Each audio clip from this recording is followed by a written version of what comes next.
हाँ, मैं जब बहुत छोटी थी, 3-4 साल की थी, तब से ही बस शौकिया गाती थी और कभी सोचा नहीं था कि मैं सिंगर बनूँगी। पर ये ऐसी हँसी मज़ाक में गाते-गाते, छोटे-मोटे स्टेज शोज़ में गाते हुए पापा के जो दोस्त थे जितने भी, उन्होंने एनकरेज करना शुरू कर दिया, पापा ने भी, लेकिन उन्होंने बोला कि भाई तुम इनको सीरियसली लो, ऐसा नहीं है कि कोई आम बात है ये। धीरे धीरे वो बहुत मैटर करने लगा पापा को और फिर मैं और भी सीरियस शोज़ में गाने लगी।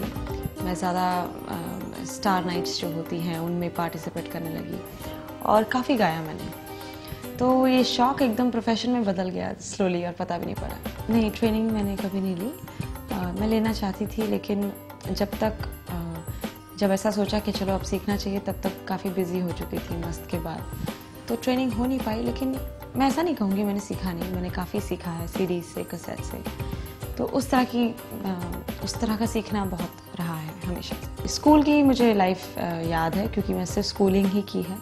I did not study further क्योंकि मेरा इंटरेस्ट लेवल एकदम ख़त्म हो चुका था पढ़ाई में। और मैं बहुत लगी थी कि मेरे जो पेरेंट्स हैं उन्होंने हमेशा सपोर्ट किया। जब मैंने उनसे कहा कि अगर मैं पढ़ाई करती भी हूँ तो मेरा इंटरेस्ट उसमें होगा नहीं और टाइम वेस्ट करने वाली बात है, क्योंकि मैं म्यूज़िक में पढ़ाई करना चाहती हूँ। तो मेरे ख्याल से कोई और माँ बाप होते तो ज़रूर कहते कि नहीं, तो मेरे ग्रेजुएशन तो करना ही चाहिए या 12th पास हो जाना चाहिए। लेकिन मुझे पूरा सपोर्ट दिया, तो मैं 10th तक पढ़ाई करके फिर मैंने ये डिसीजन लिया कि मुझे आगे नहीं पढ़ना है। मेरे ख्याल से रियलिटी शो नहीं था मेरी आवाज़ सुनो। मैं तो ये कहूँगी कि सबसे पहला वो एक ऐसा म्यूज़िकल प्रोग्राम था, कंपटीशन था जो एकदम प्योर था।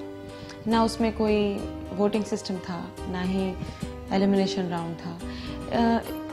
जो था बस जो मेन जजेस हैं, जजेस का जो पैनल है, वो ही डिसाइड करता था कौन बेहतर सिंगर है या नहीं। तो मैं कहूँगी कि वो काफ़ी टफ एक प्रॉपर कंपटीशन था, जो आज हमें कम देखने को मिलता है, क्योंकि आज काफ़ी चीज़ें वोटिंग सिस्टम पे डिपेंड कर जाती हैं और अच्छे सिंगर्स भी पीछे रह जाते हैं और एवरेज सिंगर्स आगे आ जाते हैं। तो ऐसा भी होता है। सोनू जी ने मुझे संदीप चौटा जी से मिलवाया था। वो उनके अच्छे दोस्त थे और हैं।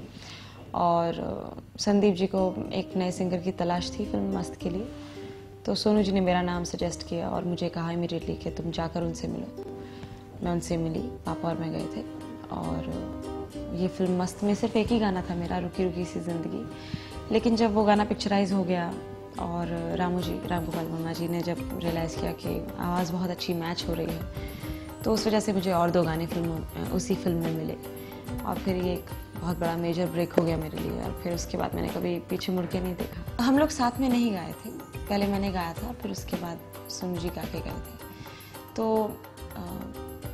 जब बहुत बड़ा ब्रेक मिलता है तो थोड़ा सा अंदर ये तो होता है कि मैं कितना अच्छा गा पाऊँ कि लोग इम्प्रेस हो जाएं और मेरा ये गाना रह जाए।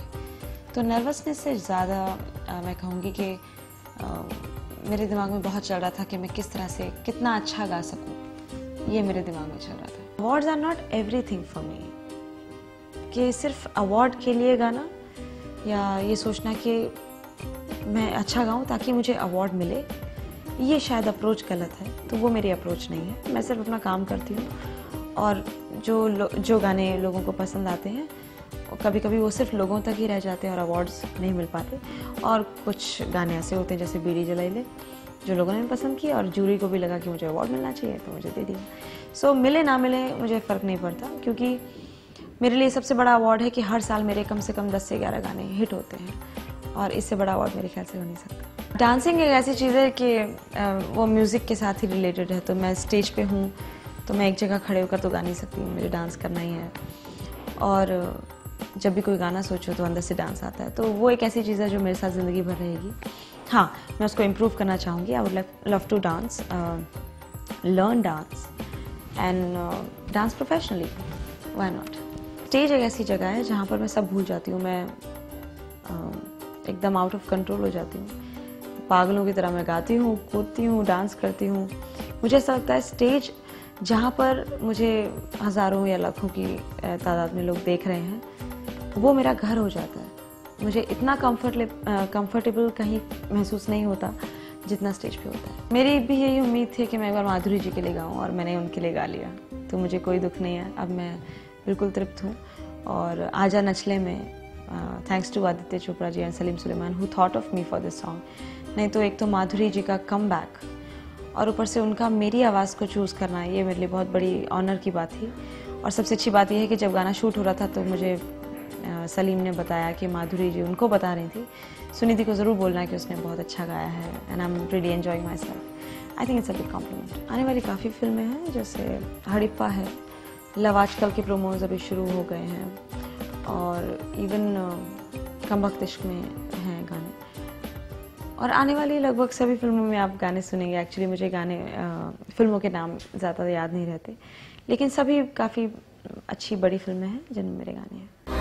To watch more, log on to www.erosentertainment.com.